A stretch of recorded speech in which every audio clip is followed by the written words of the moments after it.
Welcome to the second part of Community Matters. This evening we are discussing the use of social media and the impact it's having on the British Bangladesh community.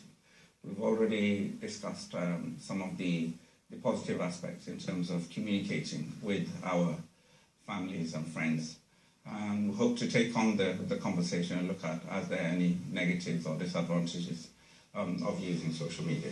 At this stage, I'd like to introduce you to a couple of new guests. On my far right here, we have Tanha Habib, who is a director at Marketing Movers. Welcome to the show, Tanha. Thank you very much for inviting me. Okay.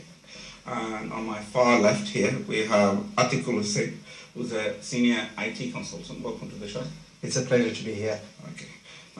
Let's start with you. We never got an opportunity at the last part to ask you, how have you used social media on a personal level, on a day-to-day, on a regular basis? What kind of thing are you using? What are you using it for? Right. Social media, I use a lot of things. It would be, first of all, as with everyone, Facebook, then you have your Twitter, but I do use a lot of LinkedIn because I usually use social media more for professional purposes because that's what my business is. And I end up using a lot of Facebook when I need to communicate with a lot of people. It just seems to be the guru of all social media. Okay. It is the emperor. And then you have Twitter, which is like... When you didn't have these things, what do you do to communicate with people? What would have been the alternative, I don't know, 10 years ago, 15 years ago?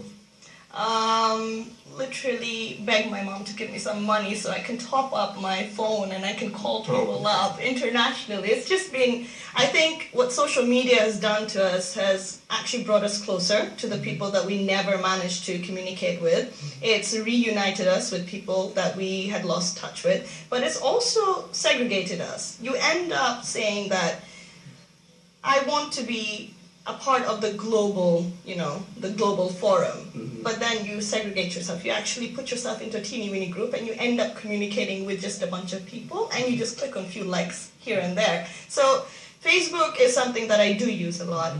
Twitter, I use it for business purposes, but I do understand the benefits of it. It's growing massively. LinkedIn, every single day, it brings a lot of business. I don't know what people would actually say about it. They have their own opinions. What do you mainly use it for? What purpose in terms of LinkedIn, those who might not be familiar, those who might not be using it? LinkedIn is, I think it's the global platform, social platform for businesses and communicating with like-minded businesses or people who are trying to connect with professionals.